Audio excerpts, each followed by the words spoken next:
Alors, comme on a discuté là tout à l'heure, chacun essaye de voir et donner une explication à la situation. Comme on a dit, ceux qui prétendent la guerre mondiale, ceux qui veulent plus voir Mashiach, et ceux que plutôt ils préfèrent se concentrer, comme font aujourd'hui la majorité des tzadikim de la génération, c'est de dire, voilà, venez, on se concentre dans ce qu'on doit faire. C'est déjà marqué dans les livres, on a cité le Maïmonide. Qu'est-ce qui fera arrêter les malheurs quand le peuple d'Israël va prier et va réaliser que c'est ses fautes qui l'ont amené à cette situation, et faire teshuva, et à partir de là, le malheur va s'arrêter, et on verra plus les Yishuot et l'amour d'Hachem envers nous. On sait que tout ce qu'Hachem y fait, c'est pour le bien, sans pouvoir comprendre où sont ses projets, comment sont ses projets, mais plus prendre un message pour soi-même. Maintenant, pour essayer de comprendre, mais pourquoi? Qu'est-ce que ça... D'où ça vient? Si le monde Mashiach n'est pas encore arrivé, on espère que oui. Si la guerre mondiale ne doit pas arriver, on espère qu'elle n'arrive pas. Le Shem Mishmuel écrit que vu qu'on a subi la Shoah, alors il n'y aura pas la guerre de Gog ou Magog. Comme ça, il écrit. Et j'aime bien le citer, il n'est pas le seul à le dire, qu'il n'y aura pas la guerre de la fin des temps de Gog ou Magog, parce que la Shoah était tellement lourde qu'elle a déjà comblé ça. Alors pourquoi pas, on va essayer d'espérer dans ce sens-là que Be'ezrat Hashem, ça soit positif. Mais pourquoi on en est là? Alors, je vais vous dire quelque chose, je vais vous expliquer quelque chose d'intéressant. Quand Dieu a créé le monde, c'est marqué Ve'aretz haïta, tohu, vavou, ve'choshech, al pene tehom. 4 mots difficiles sont marqués dans ce passouk.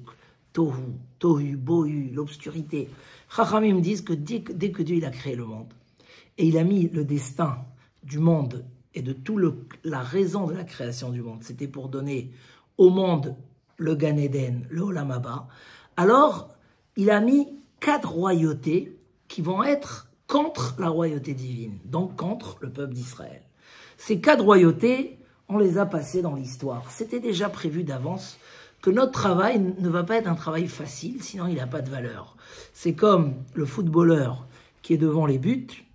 S'il tire et il n'y a personne qui garde les cages, ça n'a aucune valeur. C'est beau, c'est bien, tu sais viser la case, c'est déjà pas mal, mais c'est pas ça le jeu. Le jeu, c'est qu'il y a un gardien qui s'est bien gardé et toi tu rentres quand même. Le peuple d'Israël avait comme rôle Atem Edai Neum Hashem, vous êtes mes témoins, dit Dieu. C'est notre travail de témoigner la royauté d'Hachem, Hachem Melech, Hachem Malach, Hachem Imloch, Leolam Vaed, Vaya Hachem le Melech al kol haaretz bayom hahu yeh Hachem echad ushmo echad. Mais vous aurez des royautés qui voudront vous empêcher. Alors on a eu Madaï, on a eu les Perses, on a eu les Grecs. Ça c'est Vechoshech, l'obscurité, c'est la fête de Hanouka qui arrive. Donc Chachamim dit. Et on a eu Édom. Édom, c'est Esav. C'est le dernier que Dieu a déjà prévu à Yaakov, qui va être très très lent. Mais Madaï, Paras, Yavan et Édom, c'est les 4. Et quand Yaakov, tous les patriarches, Akadosh Baruch Hu leur a remontré cette histoire. Abraham Avinu, dans quelques semaines, dans 2 parachiotes, on va lire, il y a eu Berit ben Abetarim, l'alliance où Abraham il a dû couper les animaux et il a mis le. Et là, à un moment, Ve'ine Ema Chashecha Gdola Nofelet Alav, une peur, une obscurité qui tombe sur lui. C'est quoi? C'est les 4 royautés que Hachem il lui a montré, tout ce qu'ils vont faire souffrir le peuple d'Israël. On les a passés déjà. On a passé, et Hachem il lui a dit, mais ne t'inquiète pas, David Ameler va venir, il y aura la Géoula, et ton peuple va traverser, ça va être dur. Ils ont un rôle extraordinaire, ils ont un rôle énorme. Et je ne vais pas citer tous les midrashim, comment le rôle qu'on a passé, il était dur, et comment, grâce à ça, on est devenu encore plus proche d'Hachem. Et on est encore plus aimé d'Hachem. Avec tout ce qu'a fait Abraham, Yitzhak et Yaakov, on augmente. Comme il dit le midrash, on m'a pendu parce que j'ai fait la Brit Mila à mon fils, on m'a brûlé parce que j'ai gardé la Torah, tout ce que nos parents ont passé. Et tout ça, Vediglo alaya hava, Akadosh Baruch Hu, a préparé notre destin et nous a aimés encore plus. Parce qu'on était prêt à traverser tout ça pour lui. Mais c'est marqué qu'à la fin des temps, va s'associer à Édom, Ishmaël. Et le Midrash, il dit, Oy mi ichye misumoel, qui va tenir des épreuves. Alors pourquoi on l'a appelé Ishmaël? Vous savez pourquoi il a été appelé Ishmaël? Que Dieu, c'est marqué là-bas que le prophète, il dit, que Dieu écoute les cris et les pleurs des béné Israël, de ce que Ishmaël va leur faire à la fin des temps. C'est marqué. Et dans les prophéties, le Zohar HaKadosh, que Ishmaël, vu qu'il a fait la Brit Mila, mais il n'a pas fait complètement, il a fait que la Mila, il n'a pas fait la Priya, alors il va demander une part en Israël, et tant qu'on ne sera pas là-bas, elle va être vide, c'est lui qui va la prendre. Mais quand nous on va revenir, il ne voudra pas nous laisser.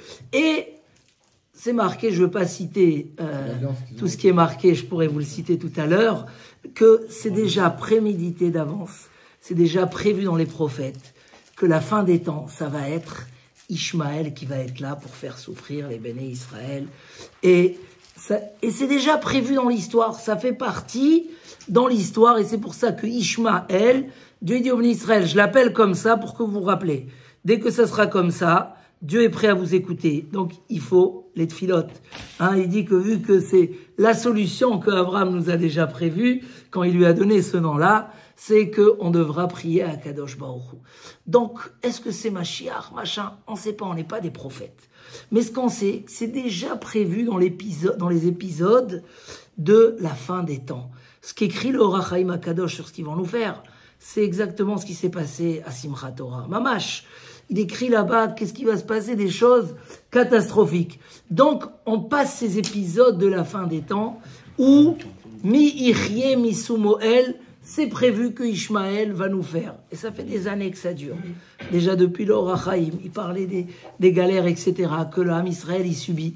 Et donc, si ça rentre dans l'histoire des temps, la solution, c'est que nous, on sache traverser comme ce que nos parents l'ont traversé. Ça veut dire la force de ces jours-là, c'est justement de savoir que on n'est pas choqué. On n'est pas choqué. Le peuple d'Israël n'a pas été prévu d'être un peuple qui va être dans la tranquillité. Parce que d'abord, la tranquillité lui fait oublier. Donc Hachem, il nous envoie, le Ramban écrit que la promesse qui est marquée dans le Chumash Dvarim, que même quand on va aller en galout, en exil, Lo azavti, comment c'est marqué? Gam be'eretz galotam. Lo me'astim velo ge'altim. Que même quand on va être en galout, Akadosh Baruch Hu va s'occuper de nous et va nous garder proches de lui. Il dit le Ramban, regarde, déjà ça fait 1000 ans le Ramban, il dit regarde autour de nous, Baruch Hashem, le peuple d'Israël s'arrange mieux que tout le monde. Il réussit en Parnassa, il réussit dans tous les sujets, on voit que Dieu est avec lui. Mais, malgré tout, il y a ce qui est prévu dans le roulement de, voilà, le Ramchal, dans son livre, il parle beaucoup de ça. Ramchal, Rabbi Moshe Chaim Lutzato, dans son livre Derech Hashem Da'at Tvunot, que Akadosh Baruch Hu, en dehors de la récompense sur les mitzvot et la punition sur les averot, Akadosh Baruch Hu, il a un roulement du monde qu'il est au-delà de ses calculs. Ça tient compte de ses calculs, mais c'est au-delà. C'est qu'Akadosh Baruch Hu, il amène le monde vers son tachlit, il protège le peuple d'Israël et il le garde dans la bonne voie. Et que des fois, comme c'est marqué dans la parashat Azinu, ça passe par des choses qui sont difficiles. Parce que, comme on l'a dit tout à l'heure, Am Keshe Oref. Le peuple avec la nuque dure, qui sait supporter fort, mais que des fois, quand il s'éloigne, pour le ramener, c'est difficile. Le Maharal de Prague, il a cherché, il a demandé où est Ishmaël dans les 4 nations. Pourquoi il ne fait pas partie des 4 nations, hein? Oui, et il dit non, en fait, c'est marqué dans la Torah, Veouye Pere Adam. En fait, il dit que Ishmaël ne fait pas partie des 4 nations. Les 4 nations, c'était le grand tikkun du peuple d'Israël dans tous les temps. Et on a traversé et les Grecs, et les Madaï, et Édom. Ishmaël, il est prévu pour la fin des temps. C'est Adam, mais Pere Adam. Un homme qui n'est pas parfait, qui n'est pas terminé, un homme qui a du mal à être éduqué, et donc qu'on n'arrivera pas, et il dit le Rambam, combien qu'on se bat pour faire la paix avec eux, comme ça écrit le Maïmonide dans sa lettre qu'il a envoyée Guéret Théman à l'époque, combien qu'on essaye de faire la paix avec eux, ça ne marche pas. Parce que c'est prévu qu'il soit celui qui va être le rappel aux Bnei Israël, qui va les rappeler les Bnei Israël de... Donc, il explique là-bas longuement que Ishmaël, il a certains droits, d'accord? Mais il ne s'arrête pas à ses droits, et il veut aller plus. Et c'est ça l'épreuve qui met au Bnei Israël jusqu'à la fin des temps. Donc, réaliser et comprendre que peu importe qu'est-ce qui est caché par derrière, et on espère tous que ce qui est caché par derrière, c'est le Mashiach, évidemment. C'est la Géoula Shlema. Mais comme l'histoire de tous les temps nous rappelle que des fois, c'était pas ça. C'était un rappel des Béné Israël vers la Tchouva. C'était un rappel d'Israël pour pas qu'ils s'écartent et qu'ils s'éloignent et qu'ils continuent cette mission de rapprochement vers le Mashiach. Donc automatiquement, si c'est un épisode et qu'on doit la traverser, ce qui doit nous préoccuper le plus, Rabotaï, ce qui doit nous préoccuper le plus, c'est pas le pourquoi. C'est pas le qu'est-ce qu'il y a par derrière. Ça, on est dans des bonnes mains. Les mains d'Akadosh Baruch Hu, on doit être rempli de bitachon, que ce qui va sortir de tous ces malheurs, de toutes ces souffrances, de toute cette inquiétude, sera que du positif, comme il nous l'a fait toujours. Ouais. Comme il nous l'a fait toujours. Tu commenceras avec du tsar, avec de la difficulté, tu commences petit, et que ta fin elle est très grande et très réussie. Mais il y a une chose que oui, elle doit nous préoccuper. C'est qu'est-ce qu'on fait nous pour se protéger. Comme vous l'avez dit tout à l'heure, c'est une tsara qui inclut tous les Bnei Israël du monde entier. Donc qu'est-ce qu'on fait? Et ça, nos chachamim nous ont dit. C'est quoi les solutions? Teshuva, Tefila, et Maasim Tovim. Teshuva, c'est la base. Parce que quand il y a des choses dures comme ça, c'est que chacun, on ne va pas dire maintenant, en Israël, ils ont fait, il y a eu ces problèmes avant. C'est vrai, on les a vus, les problèmes.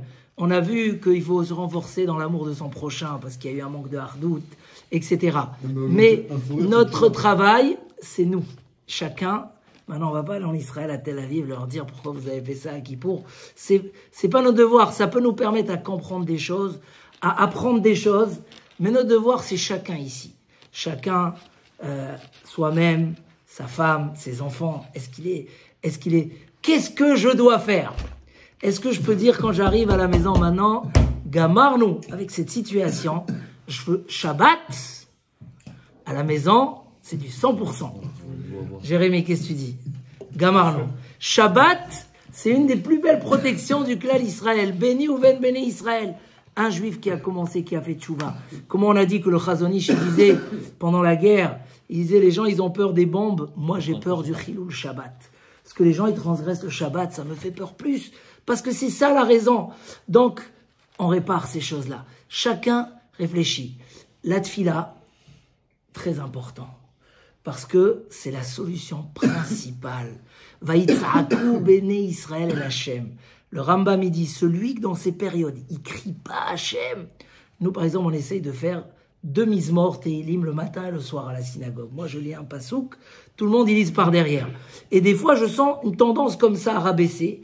Et j'augmente la tfila. Je dis, y a pas, on n'est pas sorti. C'est marqué que quand Mordechai, Haman, il est venu le chercher pour le prendre sur le cheval et crier dans les rues. Voilà l'homme que le roi veut de sa réussite.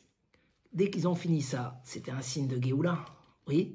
Haman, l'ennemi d'Israël, l'ennemi de Mordechai, il vient et le roi, il lui ordonne de prendre Mordechai dans les rues de la ville. C'est terminé. C'est marqué que tout de suite après, Mordechai, il a remis son sac sur ses épaules, le sac de deuil. Il est reparti prier à la synagogue comme si de rien n'était. Tant que j'ai pas la Géoula complètement, je m'arrête pas de prier. De là, il apprend le Midrash que Hachem, il envoie des petits clins d'œil au milieu pour dire, voilà, ça avance, tu fais tes chouvas, c'est beau, mais va jusqu'au bout. On s'arrête pas là. On a eu des clins d'œil, certaines nations, des encouragements. C'est pas encore la Géoula. On continue dans la tfila, la ferveur. La Rambam dit la première chose, c'est la tfila. Et la tfila te rappelle à faire tes chouvas. Maasim tovim. Je termine sur la tfila. Il ramène un midrash ici, incroyable, dans Pirkei Echalot. C'est des rabbis Ishmael. Où là-bas on raconte. Il dit qu'un jour, Rabbi Ishmael est monté au ciel il a rencontré, je ne veux pas dire le nom de l'ange, Sarapnim. Il lui a dit, qu'est-ce qui va se passer? Regarde toutes les souffrances qu'il y a. Il a monté au ciel et il a vu en train de pleurer. Il a fait rentrer dans les chambres et il a vu là-bas qu'il y avait des décrets. J'ai pas envie de dire ce qui est marqué là. Des tsarotes terribles sur les fautes qu'il y avait à ce moment-là. La guerre, la famine, les notages. Il lui a dit, sache, Hachem protège son peuple pour l'amener, comme on l'a dit tout à l'heure dans le cours, pour l'amener vers le Mashiach, pour l'amener vers la réussite. Donc des fois, c'est dur ce qu'il doit faire. Comment on peut annuler les choses qui sont dures? Il dit, écoute, Kshenichnasim le bate knesiot, veonim amen yeshme rabba, on ferme les chambres et les xérotes ne sortent pas. Quand on va au Bet Knesset et on crie amen yeshme rabba, c'est marqué que ça annule 70 années de décret. Quand les ministres Israël disent ça, on ferme les portes et les malheurs ne descendent pas. C'est énorme. Ça veut dire de comprendre combien la tfila elle est forte, combien la tfila elle peut nous sauver. Dans cette période, le teilim, la tfila, les mitzvot, etc. Maintenant, il y a les mitzvot, et ça c'est énorme. Le chesed qu'on fait les uns avec les autres.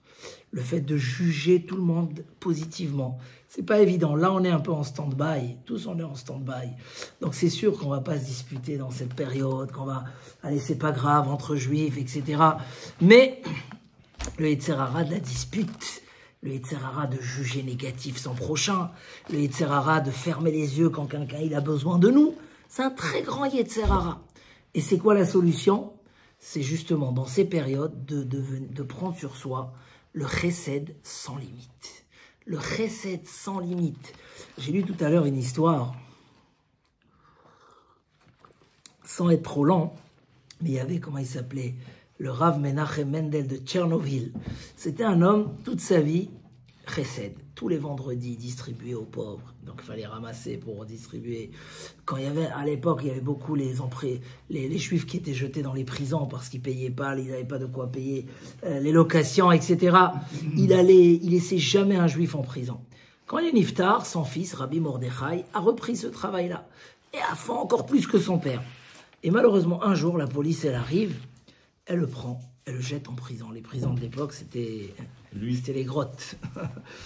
Elle le jette en prison. Et tout le monde sont comme des fous, qu'est-ce qui se passe?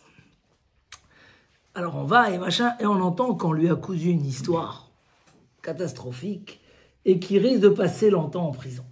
Arrive le jeudi, ceux qui sont venus le voir, ils le trouvent bouleversé. Qu'est-ce qui se passe? Il dit, son inquiétude c'était comment les gens vont manger demain, vendredi? Comment ils vont manger? Alors ils sont venus, ils lui ont fait un plan, ils lui ont dit, voilà, lui il a pris la responsabilité de tant de familles, machin, etc. Ça l'a tranquillisé. Entre-temps, on essaye de le faire sortir de la prison, mais il y a un blocage. La semaine d'après, on arrive le voir, et il dit comme ça, il dit, j'ai réfléchi, comment ça se fait que moi, qui a fait sortir des gens de la prison, comment c'est possible que moi, on me mette en prison? C'est sûr que Dieu, il attend de moi quelque chose. La Gemara, elle raconte qu'un jour, il y avait un homme qui donnait à boire à ceux qui montaient à Jérusalem pour les fêtes, et sa fille, elle est tombée dans un puits. Et les Chachamim lui ont dit, ne t'inquiète pas, on te signe qu'elle va sortir en bonne santé. C'est pas possible que Dieu, dans une chose que tu as fait, alors peut-être qu'il voulait t'apprendre quelque chose dans ton travail, et quelques heures après, elle est sortie de la prison. Il dit, j'ai réfléchi, qu'est-ce que Dieu?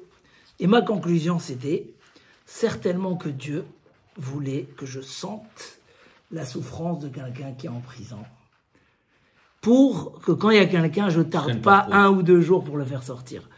Il dit, le même jour où il a eu cette réflexion, ils sont venus, le gouverneur il est venu, il a fait sortir sans explication, il lui a dit, tiens, libre, rentre chez toi, aucune explication, alors que tout le monde a renversé le monde. Il dit, des fois dans la vie, comme ça il dit ce Rav là-bas, il faut qu'on comprenne conscience. Dès qu'on a pris pour un Kadosh Baruch Hu, ça suffit. Je sais que dès que tu vas comprendre, tu as une prise de conscience, je sais que tu vas faire ce qu'il veut. Mais le problème, c'est cette prise de conscience. Des fois, elle est dure. On veut pas, machin. Et celui qui me fait du mal, je vais le remettre en place. Et celui... Donc, nos Chachamim, ils disent que celui qui juge son prochain positivement, Dieu va le juger positivement. Même s'il y a une xéra sur une personne, avec une petite tzedaka, tzedaka tatzil mimavet. Donc, c'est un élément très important. Dès qu'un homme, il fait du chesed avec les autres, alors Hachem, il fait du chesed avec lui. Donc dans cette période où dans tous les cas, avant de rentrer dans la philosophie des choses, on a besoin d'être protégé. Non, chacun, notre entourage, notre famille, notre communauté. Mais après, notre famille, notre communauté, c'est tous nos frères en Israël, un à un. Ils sont nos frères de tout cœur. Et on veut la Yeshua pour tout le monde. Donc dans cette période, voilà. S'il y a une chose qui nous préoccupe, c'est pas pourquoi, c'est pas comment. On sait, on est dans Galut Ishmael. C'est déjà prévu dans les Sfarim. C'est la 5e qui fait pas partie des 4. C'est une catégorie qui se rajoute. C'est vrai que Esav, il s'est marié avec la fille de Ishmael. Donc à partir de là, il y a eu. Et la promesse, elle est que dès que Ishmael va tomber, comme ça il dit le Baal HaTurim, connu dans la paracha de la semaine prochaine, Al pene kol echav nafal ve'ele toldot Yitzhak. Dès que il va finir sa mission de faire cette galoute Ishmael, de nous mettre à l'épreuve, etc., alors Aleem Yitzmach Mashiach ben David. Donc oui, c'est prévu le Baal HaTurim à la fin de la paracha, de Vayera, juste avant Toldot, il écrit, voilà, dès que ça va être résolu. Entre-temps, on sait que c'était déjà prévu. Ça rentre dans les épisodes de Acharit Hayamim, de la fin des temps, où on doit être métaken des choses. Et c'est déjà prévu le niveau de gravité qu'il y aura. À nous, tout simplement, de traverser cette période en faisant les bonnes choses qu'il faut faire, en prenant les bonnes solutions. Et ça, voilà, quand un enfant me dit, moi, la période du Covid, c'était une super période pour moi. C'était une période de tranquillité. J'ai pu travailler tranquille à la maison. Les gens qui disent, ah, c'est l'année où j'ai étudié le plus que toujours parce que j'étais bloqué. On ne sait pas qu'est-ce qu'on peut prendre d'une période difficile. Mais ce qu'on prend d'une période difficile, c'est qu'on a évolué grâce à cette période. C'est qu'on a fait des choses qui nous protègent. La Torah nous protège. Torah magna umatzla. Chacun, il doit décider, oh, ça suffit de laisser les années passer sans étudier. Hein? On renforce notre étude, on met plus de sérieux, on renforce. Donc si on renforce ces éléments que nos chachamim nous ont donnés en tant que ségoulottes, voilà, la tfila bederer zeaka, garder la gdusha du Bet HaKnesset, renforcer la gdusha du Shabbat. Il y a aussi la gdusha de la Brit Mila qui est très important. On l'a lu dans la paracha de cette semaine. Noach is tzadik tamim. Tamim, c'est celui qui garde la gdusha du Brit. Et il dit là-bas le Zohar HaKadosh, dans un endroit où il y a la gdusha du Brit, il y a la présence divine. Dès qu'on la tranche chas v'shalom, on éloigne la shrina. Donc toutes ces valeurs, voilà, mais surtout beaucoup insister sur tout ce qui est chesed, ava, l'amour avec son prochain, le shalom dans le couple, arrêter les petites disputes pour n'importe quoi, être l'homme généreux qui dit, hein, je donne. J'ai vu un très beau Raphaïm Shmolevitz ce Shabbat, peut-être que je termine avec ça, que Dieu il a dit à Noach, tu construis tout la teva, tu amènes tout le manger, Michelcha, de ta propre argent, assez lecha, de ta propre argent. Ne dis pas de toute façon ils vont mourir, je vais prendre leur argent, ou ne cherche pas des solutions pour trouver de l'argent ailleurs. Il dit mais c'était un miracle, comment Noach il peut avoir autant d'argent pour nourrir toute la teva pendant un an? Pourquoi Dieu il veut que ça soit de son argent? Alors, il y avait un miracle, c'est-à-dire que ça a suffi. Alors pourquoi de son argent? Il dit là-bas le message, parce qu'on sait, ce que Rav Dessler il a beaucoup expliqué, quand on donne, on aime. On ne donne pas à quelqu'un qu'on aime. Quand tu donnes, c'est grâce à ça que tu aimes. Quand tu donnes à quelqu'un, quand tu penses à quelqu'un, c'est comme ça que tu commences à l'aimer. Donc, faire du chesed, même à la maison, être un homme qui pense toujours, qui dit, c'est pas grave, moi, qu'est-ce qui va se passer avec moi? Baruch Hashem, ma femme, elle est bien. Est-ce que mes enfants, est-ce que je peux leur rajouter quelque chose? Est-ce que je peux leur donner quelque chose? Au travail, est-ce que... J'ai lu encore une histoire ce Shabbat. Ça va, on a encore quelques minutes. L'histoire du Rav Leibel. Ce Rav Leibel, il dit qu'il a été sauvé en Russie grâce à une tfila, parce qu'il a complété un minyan. Il dit, lui, il avait une usine, 500 employés, une des plus grandes usines de la Russie, juste avant les bolcheviks, énorme. Il dit, maintenant, lui, c'était un homme carré comme ça, un yéké. Vous savez, yéké. L'heure, c'est l'heure, nigma. Donc, il allait faire la tfila le matin. Il était un quart d'heure avant le travail, alors qu'il avait 500 employés. Il y avait celui qui ouvre. Il était là rien que pour voir que tout le monde arrive à l'heure et pas une seconde plus tard. Gare à celui, il était comme ça carré. Un jour, ça commençait la révolution des bolcheviks, mais lui, il était tranquille sur son siège. Il ne pensait pas qu'on peut lui prendre tout en un jour. Et il va comme ça après la tfila, et là, quelqu'un, il arrête, il dit, s'il te plaît, c'est le jour du yazkir de ma mère, je dois faire minyan, je dois faire kaddish, je viens compléter le minyan. Et lui, il dit, non, je peux pas, j'ai 500 employés, je peux pas. Et l'autre dit, s'il te plaît, ma mère, je lui ai promis que chaque année, le jour de son anniversaire, je vais faire... Bon, il craque, parce qu'il voit quelqu'un comme ça, il dit, d'accord, il arrive. Il arrive au Beth Knesset, il sent combien? 2. Ils sont 3 ou 2, je sais plus. Il s'énerve, tiens, parent, tu t'es moqué de moi et tout, je suis un grand patron. Et l'autre, il ne le lâche pas. Et il trouve encore un et encore un. Ça a pris 1 heure. Il a fait son Teilim, son Kaddish. Il est parti, il était super nerveux. Il arrive, il s'approche à l'usine. C'est son directeur qui court. Il dit, sauve-toi. Les bolcheviks qui sont dans l'usine, ils attendent que tu arrives pour te persécuter. Et sauve-toi, sauve-toi. Et c'était vrai. Il s'est sauvé, il a réussi à prendre ce qu'il avait, il est monté en Eretz Israël, et il a sauvé sa vie grâce à ce petit minyan et ce recette qu'il a fait. Mais l'histoire n'est pas terminée. Il va en Israël, maintenant lui, il avait offert en Israël tout un bâtiment comme ça, un complexe de bâtiments pour maison de vieillesse, pour Ayou Shalaim. Maintenant, quand il arrive, il en fait un kavod énorme. Mais en vérité, il est arrivé avec presque rien, parce qu'il a pris ce qu'il a pu prendre. Alors, ils ont voulu lui donner, il voulait rien. Une chose, il a accepté, ils lui ont fait 2 chambres, un petit appart, au bout de ce bâtiment-là. Et c'est là-bas où il a habité, il voulait pas de cadeau. Mais il avait comme ça un truc bizarre. C'est quand il voyait quelqu'un fumer, il lui demandait une cigarette. Les gens, ils ne comprenaient pas. On veut l'aider. C'est un homme qui a fait beaucoup de tzedaka dans sa vie. Il voulait rien savoir. Mais quand quelqu'un il fumait, il demandait une cigarette. Bon, personne n'a compris, machin et tout. Un jour, le lendemain de Simchat Torah, il va voir son Rav. Un grand admour, il était déjà âgé et tout. Lui, il était âgé, le Rav Leibel. Et le Rav dit, qu'est-ce que t'as gratté des clopes? Exactement, c'est quoi ton histoire? Je vais te dire, je crois que cette année, je vais monter au ciel. Ça veut dire que j'ai fini ma vie. Il dit, ah bon? Il dit, ben, c'est lié à l'histoire des cigarettes. Il dit, pourquoi? Écoutez, cette histoire, elle a un message. Il dit, un jour, j'avais des employés juifs dans cette usine. Et je vois un de mes employés qui était tous les jours sérieux. Il savait tout le monde qu'il faut être là à l'heure. Il arrive 1 heure en retard. Et moi, je suis en colère. C'était une fois. Mais quand même, je lui ai demandé, il dit, tu peux pas t'imaginer, cette nuit, ma femme, elle a fait un malaise. J'ai dû l'amener à l'hôpital. Entre-temps, il y a les enfants, ils étaient malades. Il lui a raconté l'autre toute sa vie qu'il a eu une nuit noire. Et lui, comme ça, par son orgueil, il dit, écoute, ta femme elle a le droit d'être malade sur ton compte, pas sur le mien. Il dit, le pauvre, je l'ai vu ce jeu.